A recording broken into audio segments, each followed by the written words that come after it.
My name is Paula Coleman. I am 35 years old and I have been sending my parents $1,000 every week for the past 3 years.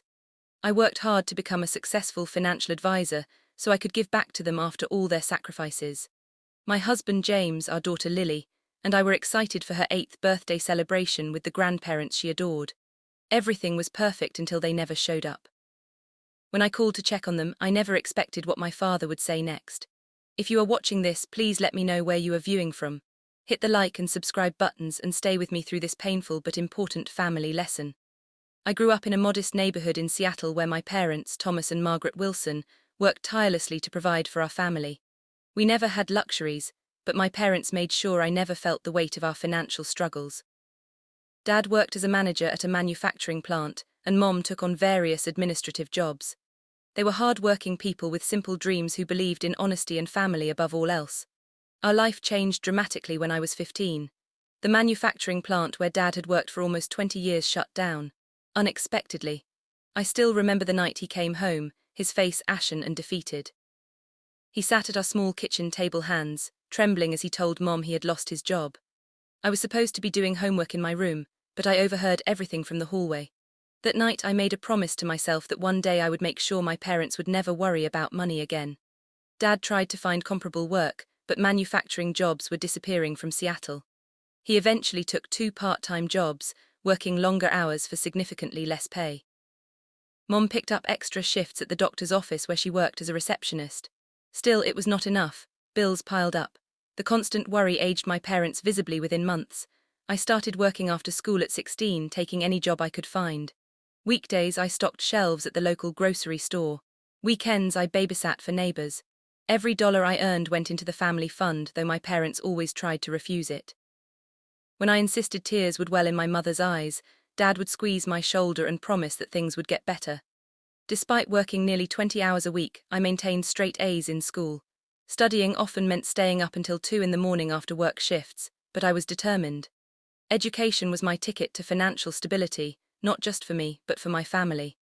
My guidance counselor helped me apply for every scholarship possible.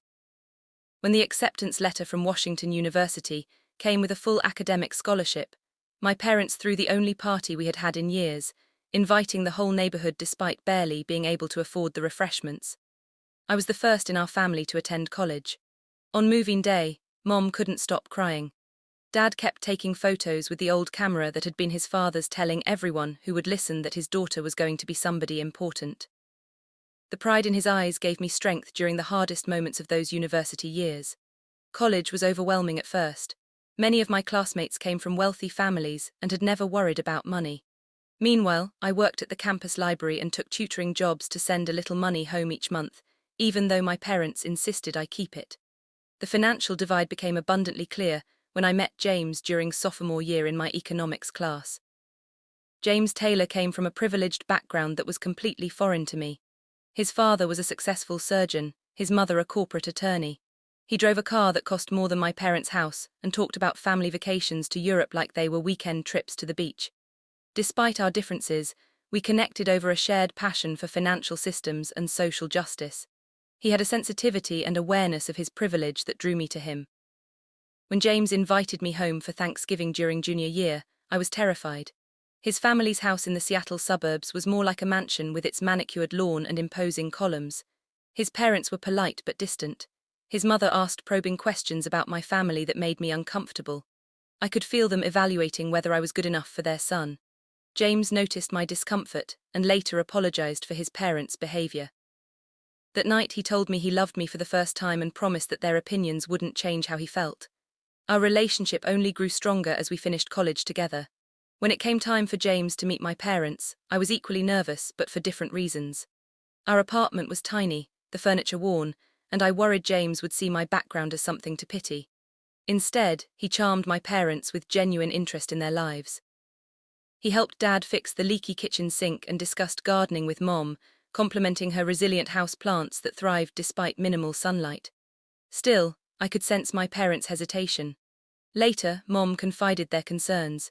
They worried that the difference in our backgrounds would eventually create a divide.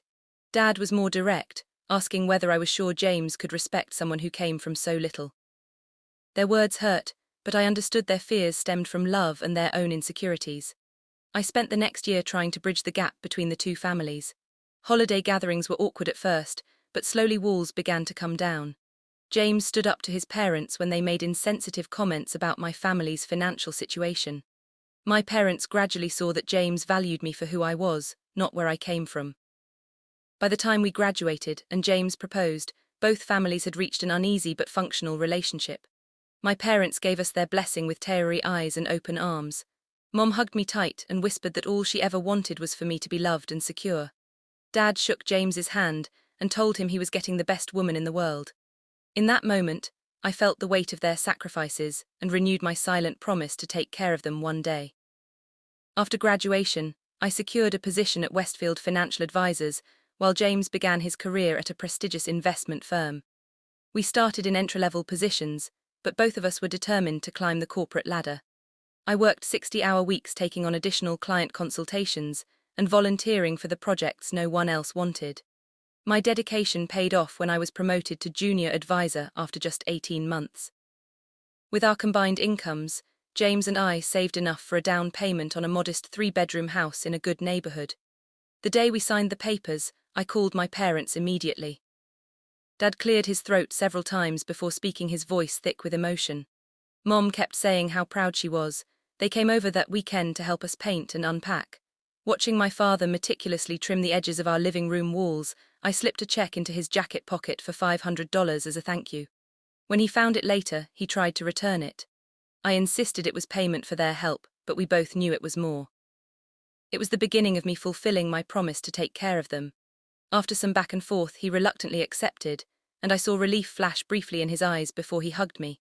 As James and I settled into our careers and home, my parents seemed to grow more comfortable with our relationship. Dad would call James for advice about retirement accounts, and Mom would ask about insurance policies. These conversations gave me hope that the class divide was finally healing. When I discovered I was pregnant 2 years into our marriage, my parents' excitement was boundless. Mom immediately started knitting baby blankets and buying second-hand baby clothes she found at thrift stores. Dad researched the safest cribs and car seats, printing out Consumer Reports articles and highlighting the important parts. Their enthusiasm touched me deeply. Lily was born on a rainy April morning after 18 hours of labor. When the nurse placed her in my arms, I felt a love so overwhelming it brought me to tears. James stood beside us, equally mesmerized by our daughter's tiny features. When my parents arrived at the hospital, Mom burst into happy tears. Dad stood at the foot of the bed, uncharacteristically quiet, until James placed Lily in his arms. The tender way he cradled her, whispering promises to his granddaughter, confirmed that our family bonds transcended past tensions. The early years with Lily were exhausting but filled with joy.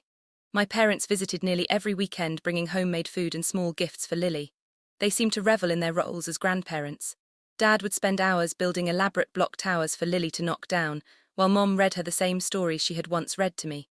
Watching them, I felt we had finally achieved the family harmony I had always wanted. Meanwhile, my career continued to flourish.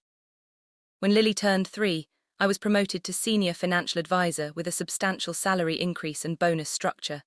The promotion came with longer hours and more responsibility, but it also meant I could finally provide my parents with consistent financial support. One evening over dinner at their house, I broached the subject carefully. Their kitchen ceiling was water damaged from a leaking roof they couldn't afford to fix. Their 15-year-old car sat in the driveway with multiple warning lights illuminated on the dashboard. Dad had delayed retirement because their savings weren't enough. I told them I wanted to set up a weekly transfer of $1,000 to help them live more comfortably. Mom immediately refused, saying they couldn't accept such generosity. Dad stared at his plate pride, wearing with practicality. I explained that I was in a position to help without any strain on my own finances. This wasn't charity, I insisted, but my way of thanking them for all they had sacrificed. After much discussion, they reluctantly agreed, but only if I promised to stop if it ever became a burden. The following week, I set up automatic transfers and created separate accounts in my name that they could access. I wanted to make the arrangement as dignified as possible for them. When the first transfer went through, Mom called crying, saying they would use the money to finally fix the roof. Dad sent a text message that simply read, "Thank you, sweetheart, we love you." Over the next few months, I noticed positive changes in my parents' lives. They replaced their dangerous car with a reliable used sedan. They fixed long-neglected home repairs. Mom quit her part-time cashier job at the grocery store that had been hard on her arthritis. They even joined a local community centre for seniors that offered social activities. Each improvement in their quality of life reinforced that I had made the right decision. The weekly transfers became routine and my parents expressed their gratitude regularly. Mom would call with updates about their improved life, while Dad would send photos of home improvements or new experiences they enjoyed.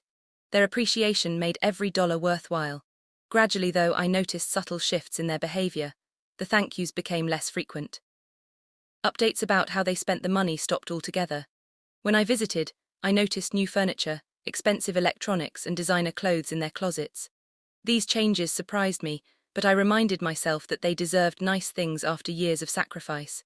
More concerning were their comments about our parenting choices. Mom questioned why we enrolled Lily in a public preschool instead of a private one given our income. Dad made remarks about our modest family vacations, suggesting we should take Lily to Disney World or Europe like James's family had done. These comments stung, but I brushed them aside as generational differences in parenting philosophy. I tried to focus on the positive aspects of our relationship. My parents seemed happier and healthier than they had been in years. If they occasionally overstepped with unsolicited advice, or spent the money differently than I expected, wasn't that a small price to pay for their security and comfort? I convinced myself that any tension was temporary and would resolve with time and open communication. The first major red flag appeared about 18 months after I started the weekly payments. Mom called bubbling with excitement about their upcoming Alaskan cruise. The 2W Weekek luxury voyage cost nearly $15,000, almost 4 months of the money I had been sending. I was shocked but tried to hide my reaction. They had never taken a vacation that cost more than a few hundred before. When I asked about the expense, Mom casually mentioned they deserved to treat themselves after years of frugality. I couldn't argue with that sentiment, but something about the conversation left me uneasy. They hadn't consulted me or even mentioned they were considering such an extravagant trip. While it was technically their money to spend, the lack of transparency bothered me. Still, I smiled through the call and told Mom to take lots of pictures. A month after they returned from the cruise, Dad called to tell me they had put a deposit down on a new car, a luxury model that cost more than my first year's salary. When I expressed surprise, his tone became defensive. He reminded me that the money was a gift with no strings attached. I quickly backpedaled, assuring him I was just surprised, not disapproving. After hanging up, I paced our kitchen, trying to process my complicated feelings. James found me there staring out the window. He asked what was wrong, and I shared my concerns about my parents' spending habits. He listened carefully before suggesting gently that perhaps my parents were compensating for years of financial restriction, or maybe, he added carefully, they were taking advantage of my generosity. I dismissed the latter possibility, immediately unable to imagine my hard-working, honest parents being opportunistic. Around the same time, I noticed another troubling pattern. My parents began missing Lily's school events and family gatherings with increasing frequency. They missed her kindergarten play, claiming they had a conflicting doctor's appointment. They skipped our annual family barbecue because they were too tired from a weekend shopping trip. When Lily made the honor roll in first grade, they promised to come to the ceremony, but called that morning saying their car was making strange noises. Each excuse seemed plausible in isolation, but collectively they formed a disturbing pattern. More concerning was how our communication had changed. They rarely called just to chat anymore. Our conversations revolved around money, upcoming bills, or things they wanted to purchase. When I tried to steer discussions toward Lily's achievements or my work projects, they would listen politely before circling back to financial matters. The hurt I felt was profound but difficult to articulate. I had expected the financial support to bring us closer, but instead it seemed to be creating distance. Still, I made excuses for their behavior. They were enjoying freedom after decades of financial stress. They were older and had less energy for family events. They showed love in different ways. Now I repeated these rationalizations whenever doubt crept in. James was less willing to overlook the changes. After my parents missed Lily's dance recital despite promising to attend, he voiced his concerns more directly. We were getting ready for bed when he mentioned that my parents hadn't seen Lily in nearly 2 months despite living just 30 minutes away. I get that they're enjoying their financial freedom, Paula, but it seems like they only contact us when it involves money now. Have you noticed that pattern? He asked, his voice gentle but firm. I bristled at his observation, even though part of me recognized its truth. They're just adjusting to this new phase of life, I defended. They spent decades struggling. Of course they want to enjoy themselves now. James sat beside me on the bed, but at what cost? Lily asked about them 3 times today. She notices their absence even if you try to shield her from it. His words struck a nerve. Lily had indeed been asking why Grandma and Grandpa didn't come to her dance show. The disappointment in her eyes had been difficult to witness. I had told her they weren't feeling well. Another small lie in a growing collection of excuses I made on their behalf. Maybe we should talk to them, James suggested. Not accusatory, just an honest conversation about family time being important too. I promised to consider it, but found reasons to delay the discussion. Part of me feared confronting the reality that money had changed my relationship with my parents in ways I never anticipated. What if James was right? What if my financial support had somehow diminished our emotional connection rather than strengthening it? As Lily's 7th birthday approached, my parents sent an expensive dollhouse but didn't attend the party, citing a last-minute opportunity to join friends at a casino resort. I swallowed my disappointment and helped Lily write them a thank-you note. When we FaceTimed to thank them, they spoke to her for less than 5 minutes before asking me about increasing the weekly amount to $1,200 due to rising costs. I agreed without discussion, ignoring the knot forming in my stomach. The following months brought more of the same pattern. Expensive gifts arrived for holidays and birthdays, but my parents themselves were increasingly absent. When they did visit, conversations centered on their recent purchases or upcoming expenses. They rarely asked about Lily's activities or our lives. James grew increasingly frustrated, while I continued making excuses that sounded hollow even to my own ears. As Lily's 8th birthday approached, I decided to make a special effort to involve my parents. I planned an elaborate party at our home with a magician custom cake and decorations featuring Lily's favorite characters. 6 weeks before the event, I called my parents to secure their commitment. This is a really important birthday for Lily, I emphasized. She specifically asked if you two would be there. She misses you both so much. Of course we will be there, Mom assured me. We wouldn't miss our only granddaughter's special day, Dad chimed in from the extension. Tell the little princess we might even have a surprise for her. Their enthusiasm reassured me. Perhaps I had been overthinking the situation. Maybe this party would help reset our family dynamic and remind my parents of what truly mattered. In the weeks leading up to the party, I sent gentle reminders and updates about the plans. My parents confirmed multiple times that they would arrive early to help set up. Lily was ecstatic, talking constantly about showing Grandma and Grandpa her new gymnastics moves and the science project that had won first prize at school. 2 days before the party, I called to finalize details. Mom answered, sounding distracted. Everything is still good for Saturday, right? I asked. You two will be here around 10 to help set up before guests arrive at noon. There was a brief pause before Mom responded. Yes, of course, we might be a little late though. Dad has a quick appointment in the morning, but we should be there by 11:00 at the latest. Something in her tone made me uneasy, but I pushed the feeling aside. Great, I said with forced cheerfulness. Lily can't wait to see you both. The night before the party, I texted both parents a reminder. Dad replied with a thumbs-up emoji, which struck me as uncharacteristically casual, but I didn't dwell on it. I went to bed that night feeling a mixture of excitement and apprehension, hoping tomorrow would be the beginning of a more balanced relationship with my parents. I woke up early on the morning of Lily's birthday, my mind racing with last-minute party preparations. James had taken Lily out for a special birthday breakfast, giving me time to set up. I checked my phone immediately, half expecting a message from my parents about their arrival time. There was nothing. By 9:30, I had inflated dozens of balloons, hung streamers, and arranged party favors. I texted my parents again. Good morning. Just checking if you are still planning to arrive by 11. Need any directions? No response came. I continued setting up while checking my phone every few minutes. By 10:15, with no word from them, I called. The call went straight to voicemail on both their phones. I left cheerful messages asking them to call me back as soon as possible. James and Lily returned home at 11:00, my daughter bursting through the door with a huge smile that showcased her missing front tooth. She twirled in her new birthday dress, then looked around expectantly. Are Grandma and Grandpa here yet? She asked, excitement gleaming in her eyes. Not yet, sweetie, but they will be soon, I promised, ignoring the growing knot in my stomach. Why don't you show Daddy where you want your presents table while I try calling Grandma and Grandpa again? I stepped onto the back porch and dialed my parents once more. Still no answer. I sent another text message with more urgency. Party starts in 1 hour. Please let me know if everything is okay or if you are running late. By 11:45, guests began arriving. Parents dropped off excited children bearing colourfully wrapped gifts. My in-laws arrived early to help James's mother, immediately taking charge of organising the food table while his father entertained Lily and her friends with silly jokes. Their presence highlighted my own parents' absence. Lily kept running to the window whenever she heard a car, her face falling each time it wasn't her grandparents. I maintained a bright smile while anxiety churned inside me. I called my parents repeatedly between greeting guests, each unanswered call increasing my worry and frustration. The party officially began at noon.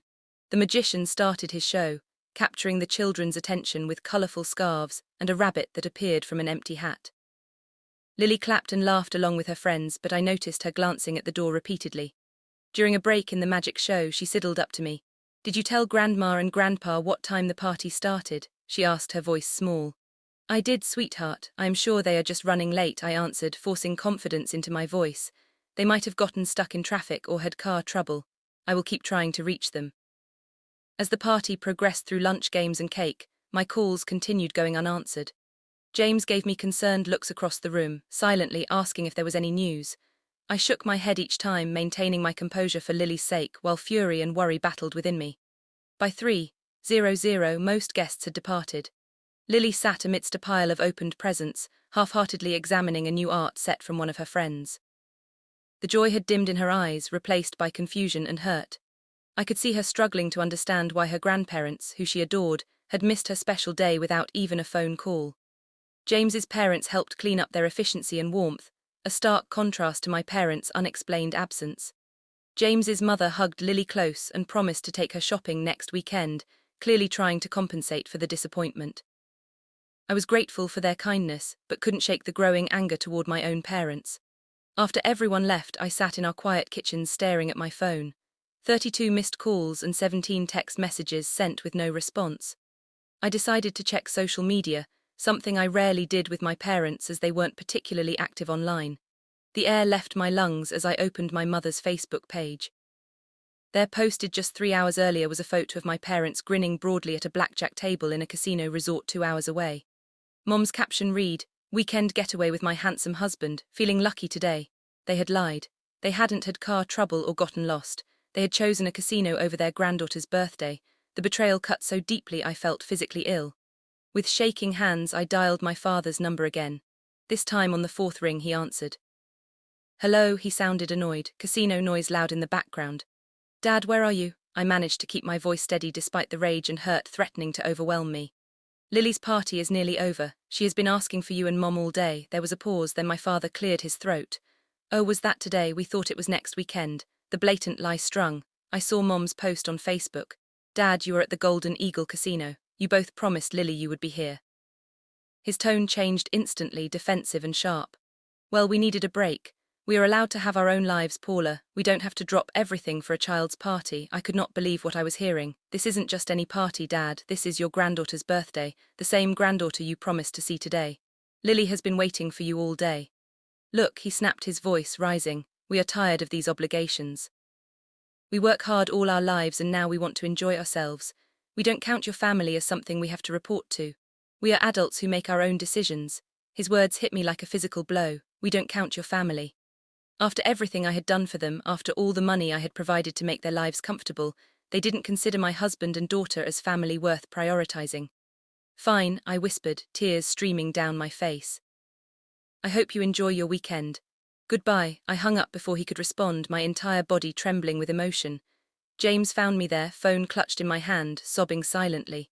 When I told him what my father had said, his face hardened in a way I had never seen before. Without a word, he pulled me into a tight embrace, letting me cry against his shoulder. Later that evening, after we had tried to salvage the remainder of Lily's birthday with a special family movie night, I sat alone in our home office. The weight of my father's words pressed heavily on me. "We don't count your family." 5 words that revealed the truth I had been avoiding for years. The money I had been sending hadn't strengthened our bond. It had corrupted it. My parents no longer saw themselves as part of our family, but as independent entities entitled to financial support without reciprocal emotional investment. As this realization crystallized, I made a decision that would forever change our relationship. After tucking Lily into bed with another round of apologies for her grandparents' absence, I retreated to my home office, locking the door behind me. The tears came in waves as I processed the depth of the betrayal. These were my parents, the people who had worked multiple jobs to provide for me, who had celebrated my every achievement, who had welcomed Lily into the world with overwhelming love. How had money transformed them so completely? For nearly an hour I sat in the dark, replaying years of interactions through this new lens. The missed events, the decreasing gratitude, the focus on material things rather than relationships, all formed a pattern I had willfully ignored. I thought of Lily's face when she realized her grandparents weren't coming, the brave smile she had maintained for her friends while her heart broke. My child had been hurt by the very people I had tried so hard to support.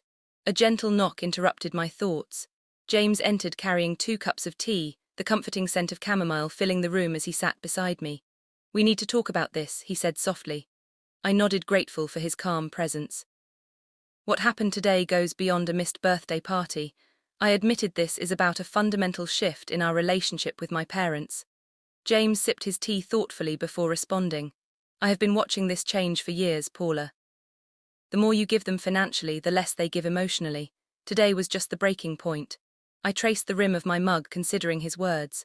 "I think the weekly transfers have created a sense of entitlement. They no longer see the money as a gift but as an obligation on my part, and obligations work both ways." James added, "If you are obligated to provide for them financially, they feel obligated to show up for family events. That creates resentment, which is what we heard in your dad's voice today." His insight struck a chord. The financial arrangement had indeed created an unhealthy dynamic, one where love and appreciation had been replaced by expectation and resentment. My parents were no longer participating in our lives out of love, but out of a sense of duty that they increasingly resented. "I think I need to end the financial support," I said, the decision crystallizing as I spoke the words. "This isn't healthy for any of us, especially Lily."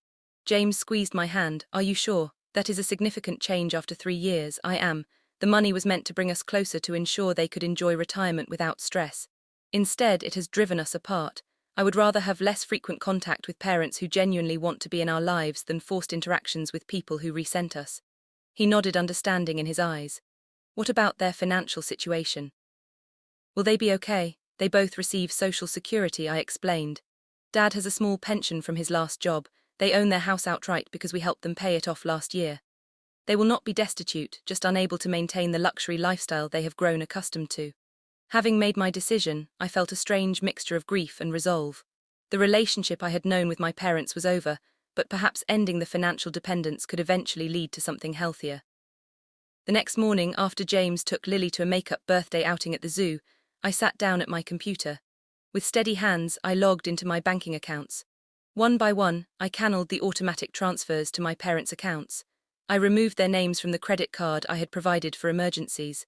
I changed the passwords on the online shopping accounts I had set up for them. Each click felt simultaneously painful and liberating. I was dismantling 3 years of financial support, but also 3 years of growing toxicity. When the last account was closed, I sat back and took a deep breath. Then I composed a text message to both my parents.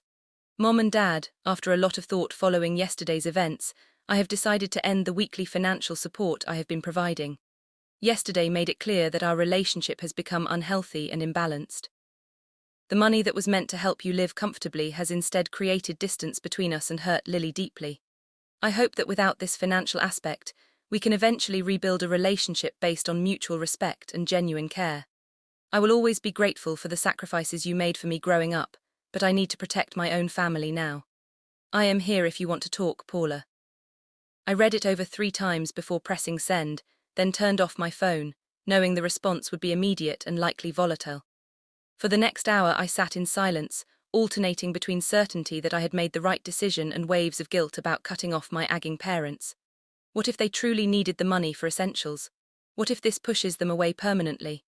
What if Lily loses her grandparents entirely because of my choice? James returned with Lily that afternoon, her spirits lifted by the zoo trip and ice cream. Seeing her smile again reinforced my resolve. My primary responsibility was to this child to protect her from further disappointment and hurt. When I finally turned my phone back on, it immediately began vibrating with incoming messages and missed call notifications. 6 voicemails from Mom, 4 from Dad, and dozens of text messages ranging from confused to angry to pleading. I steeled myself and listened to the first voicemail from my mother. Paula, what is this message about? There must be some mistake. Call me immediately. Mom sounded genuinely confused, as though the connection between yesterday's absence and today's decision was incomprehensible to her. The second voicemail left just 10 minutes later had a different tone. Paula, we count on that money for our bills. You cannot just cut us off without warning. This is completely irresponsible and cruel. Call me right now. Each subsequent message grew increasingly frantic and accusatory. By the sixth voicemail, Mom was sobbing, her words barely comprehensible as she accused me of abandoning them after all they had done for me. Dad's messages were shorter but more cutting, calling me ungrateful and selfish, threatening to cut all ties if I didn't reinstate the payments immediately. The text messages followed a similar pattern of escalation. The final one from my mother sent a chill through me. We are coming over tomorrow morning to discuss this insanity face to face. Be prepared to explain yourself. I showed the messages to James, who immediately suggested we take Lily to his parents' house tomorrow to avoid exposing her to the confrontation. I agreed, grateful for his foresight and support. That night, I barely slept rehearsing what I would say to my parents, hoping I could make them understand that this decision came from a place of love, not punishment. The next morning, James left with Lily right after breakfast. I cleaned the house nervously, an automatic response to anxiety I had inherited from my mother. At precisely 10:00, the doorbell rang. I took a deep breath, straightened my shoulders, and opened the door to face the consequences of my decision. My parents stood on my doorstep, their faces a study in contrasting emotions. Mom looked like she had been crying all night, her eyes puffy and red, while Dad's expression was hard anger radiating from every line in his face. I stepped back silently, inviting them in without words. The tension followed us like a physical presence as they entered the living room. We sat across from each other, the coffee table between us like a demilitarized zone. For a moment, no one spoke. Then Mom broke the silence, her voice trembling. Paula, what is going on? Why would you suddenly cut us off like this? I clasped my hands in my lap to stop them from shaking.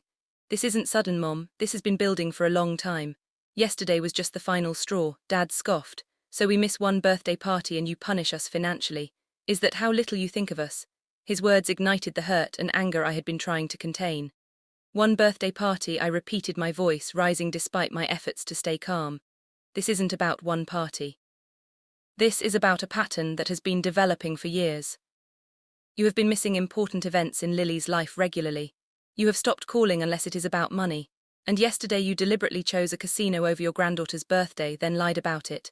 When I confronted you, Dad, you said, and I quote, "We don't count your family." Mom looked at Dad in shock. "Thomas, you said that to her." Dad shifted uncomfortably. "She is taking it out of context." "I meant we don't count her family as people we need to report our whereabouts to. We are adults." I shook my head. The context was clear, Dad. And it hurt deeply, but more importantly, it made me realize how our relationship has changed. The money was meant to help you live comfortably, not to create an obligation that you resent. Mom leaned forward, her expression desperate. "Paula, we don't resent you or your family. We love you, but we need that money.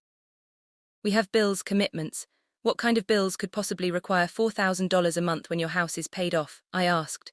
Mom and Dad exchanged glances, a silent communication passing between them that raised my suspicions. Dad cleared his throat. "We have made some investments." "What investments?" I pressed, my financial advisor instincts kicking in. After more uncomfortable glances, the truth emerged in fragments and reluctant admissions. They had taken out a second mortgage on their paid-off house to invest in a friend's restaurant venture that had failed. They had accumulated over $30,000 in credit card debt, buying luxury items and taking expensive trips. They had signed a 3-year lease on their new luxury car, with payments they couldn't afford without my support. As the full picture of their financial recklessness came into focus, I felt a mixture of disappointment and vindication. They had become completely dependent on my weekly transfers, but not for necessities, as I had intended. They had built a house of cards on the assumption that my financial support would continue indefinitely. "So, you see why we need you to reconsider," Mom pleaded.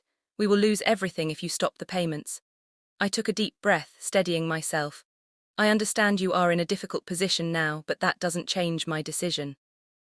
The financial relationship between us has become toxic. It needs to end for all our sakes." Dad's face flushed with anger. "After everything we did for you growing up, the sacrifices we made, this is how you repay us, by throwing us to the wolves when we need you." His words stung, but I held firm. "I haven't forgotten those sacrifices, Dad. That is why I wanted to help in the first place. But this situation isn't healthy for any of us, including you.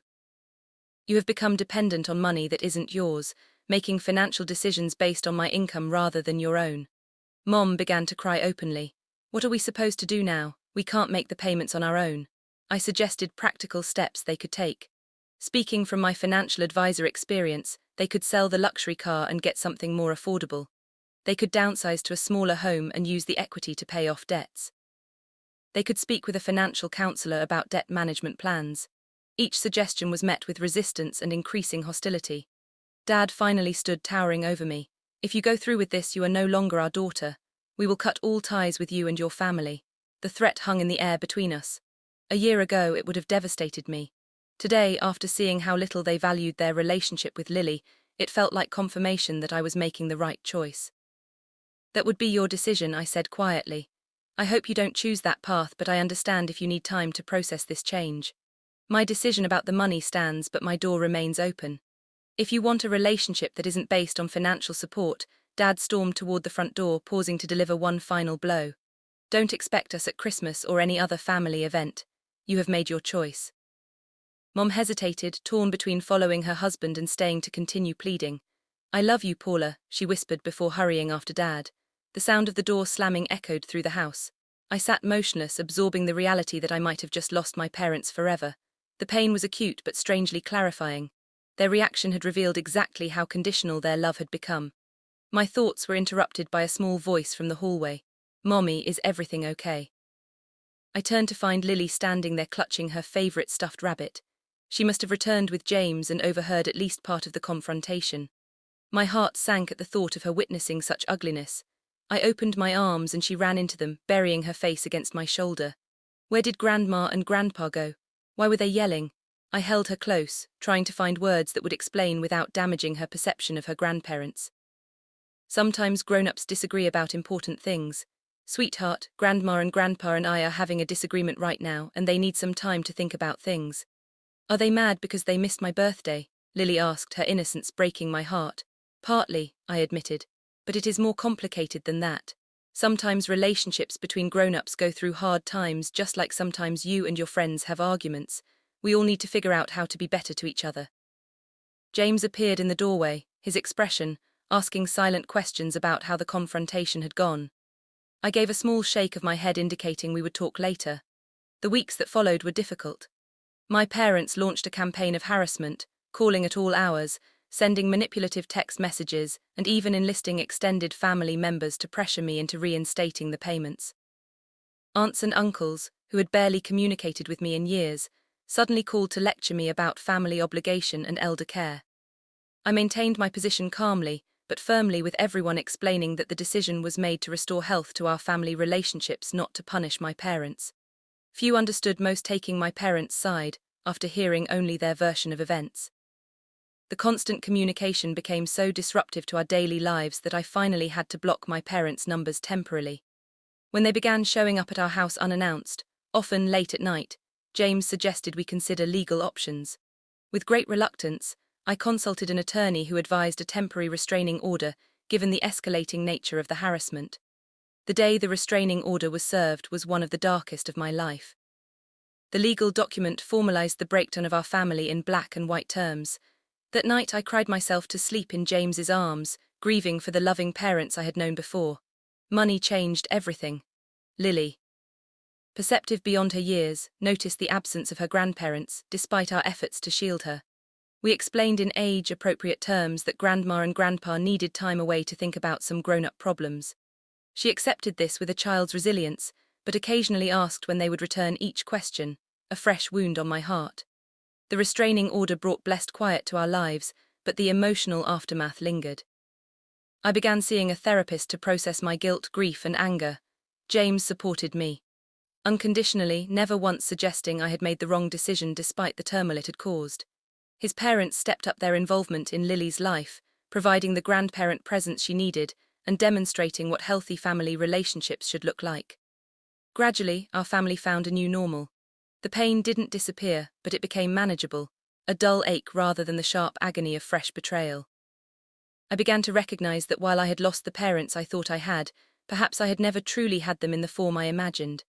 Money had simply revealed existing cracks in our relationship rather than creating them from nothing. 6 months passed without contact from my parents. The temporary restraining order expired, but the phone calls and unexpected visits did not resume. At first, the silence was a relief after months of harassment. Gradually, it evolved into a different kind of pain, the ache of absence rather than the stress of conflict. In that quiet space, I found room to reflect more deeply on what had happened. My weekly therapy sessions became a lifeline as I worked through complicated emotions about my parents' money and the nature of family bonds. My therapist helped me recognize patterns in my relationship with my parents that predated the financial arrangement, subtle signs of conditional love I had missed or chosen to ignore. Did you notice that your parents' approval always seemed connected to your achievements? She asked during one particularly insightful session. Even before the money, their love seemed linked to what you could provide. Whether that was academic success, career advancement, or eventually financial support, the observation resonated painfully. My parents had always been proudest when I accomplished something that reflected well on them. My scholarship, my career, my marriage to a successful man, all had elevated their social standing in some way.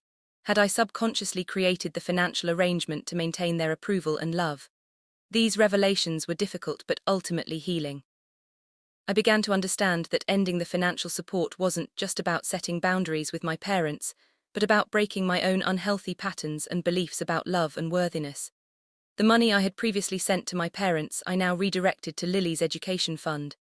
Every week when I made the transfer, I reminded myself that this investment carried no emotional strings, no expectation of gratitude or compliance. It was a gift of love in its purest form, given without condition to a child who deserved security and opportunity. James and I grew closer through the crisis. Our partnership strengthened by navigating difficult waters together. I realized how fortunate I was to have a husband who understood family dysfunction and supported healthy boundaries without judgment. Our relationship had weathered a significant storm and emerged stronger for it. One unexpected challenge came in explaining the prolonged absence of my parents to Lily. After 3 months without contact, she stopped asking when they would visit, which broke my heart in a different way. Children should not have to learn so young that adult love can be conditional and fragile. When she asked one night why Grandma and Grandpa did not love her anymore, I held her close and assured her the situation had nothing to do with her. Sometimes grown-ups make choices that hurt the people they love, I explained. It doesn't mean they don't love you, just that they are struggling with their own problems right now. The explanation felt inadequate, but Lily seemed to accept it with the resilience children often show in the face of adult complexity. James' parents continued to provide consistent grandparent love, helping fill the void left by my parents' absence. 4 months after our confrontation, I received an unexpected email from my mother. The subject line simply read, "Apology." My hands trembled as I opened it, unsure what to expect. The message was brief but seemingly sincere. Mom acknowledged that their behavior had been inexcusable, particularly missing Lily's birthday for a casino trip. She admitted they had become entitled and had taken my generosity for granted. She didn't ask for the financial support to resume, but instead requested a chance to talk in person with a therapist present if I preferred. I read the email multiple times, analyzing every word for manipulation or insincerity. After discussing it with both James and my therapist, I decided to respond cautiously, suggesting we meet with a family counselor as a first step. Mom agreed immediately. Our first session was awkward and tense. Mom came alone, explaining that Dad wasn't ready to participate yet, but had given his blessing for her to begin the reconciliation process. The counselor created a safe space for us to express our feelings without accusation or defense. Mom revealed that the months without my financial support had been difficult, but ultimately clarifying. They had been forced to downsize dramatically, selling their house and luxury car to pay off debt. They had moved to a small apartment and were living on their combined social security and Dad's modest pension. The most difficult part, she admitted with tears streaming down her face, was recognizing how money had corrupted their values and relationships. We became people I don't recognize, or like she confessed, we forgot what really matters. We forgot how to be parents and grandparents. Her vulnerability disarmed me. I shared my own pain at watching them choose material comforts over relationship with Lily. How their absence had hurt my child, and how their threats and harassment had confirmed my worst fears about the conditional nature of their fern. By the end of that first session, no magical reconciliation had occurred, but a door had opened. The counselor suggested small, manageable steps forward, beginning with cards and letters to Lily rather than in-person visits, which felt right given the broken trust. Over the next few months, Mom attended counseling sessions regularly. Dad eventually joined, initially defensive but gradually more receptive to examining his role in the family breakdown. They sent weekly cards to Lily with short, thoughtful messages. They made no demands, asked for no money, and respected all boundaries we established.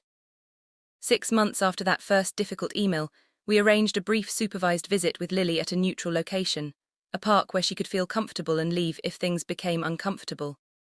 I watched with cautious optimism as my parents approached, noticeably aged by the events of the past year, but carrying genuine smiles. Lily was hesitant at first, clinging to my hand as they greeted her. But when Grandpa asked if she would show him how high she could swing, a flicker of the old connection returned. By the end of the 30-a-nut visit, she was chatting more freely, telling them about school and her new friends. As we prepared to leave, Dad took me aside. "I was wrong, Paula," he said simply. "The money changed me, changed us, and not for the better. I lost sight of what truly matters. I am not asking for another chance because I know I don't deserve one. But I am hoping with time you might allow us to be part of Lily's life again on whatever terms you set." His humility, so unlike the entitled anger of our last encounter, touched something deep within me. "I don't know what the future holds for us, Dad," I replied honestly, "but I am willing to see where this path leads as long as you understand that my priority must always be protecting Lily." He nodded, tears forming in his eyes. "That's as it should be. You are a better parent than I ever was." That brief exchange marked the beginning of a slow, tentative rebuilding.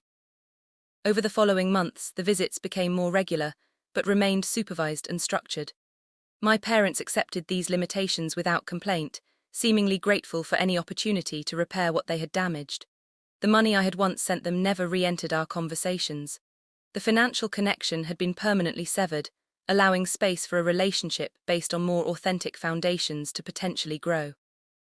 My parents adapted to their more modest lifestyle and even seemed to find peace in simplicity. The journey of healing continues to this day. Trust rebuilds slowly in small moments of consistency and respect. Some days I still feel anger rising when I remember my father's cruel words or my mother's manipulative tears. Other days I feel genuine hope that a healthier relationship might eventually emerge from the ashes of what was lost. The most profound lesson in all of this has been about the true nature of family bonds. Love that comes with conditions isn't really love at all. Financial support, while well-intentioned, cannot substitute for emotional presence and genuine care. Money has the power to reveal character sometimes in painful ways. But that revelation, however difficult, is ultimately valuable. I no longer measure my worth by my parents' approval or my ability to provide for them financially. Instead, I focus on building a home where Lily feels unconditionally loved, where her value is never tied to achievement or financial contribution, where she knows with absolute certainty that she will always count no matter what. If you have ever found yourself in a similar situation, supporting family members financially only to find the relationship changing in unexpected ways, I hope my story helps you recognize the warning signs earlier than I did. Setting healthy boundaries around money and family is not selfish. It's necessary for authentic relationships to flourish. Sometimes the most loving thing we can do is to stop enabling destructive patterns even when it breaks our hearts to do so. Thank you for listening to my story. If it resonated with you in any way, please leave a comment sharing your own experience with family and financial boundaries. Have you ever had to make a difficult decision to protect your immediate family? How did you handle it? Don't forget to like and subscribe if you found value in this story, and share it with someone who might need to hear that it's okay to prioritize emotional health over financial obligation.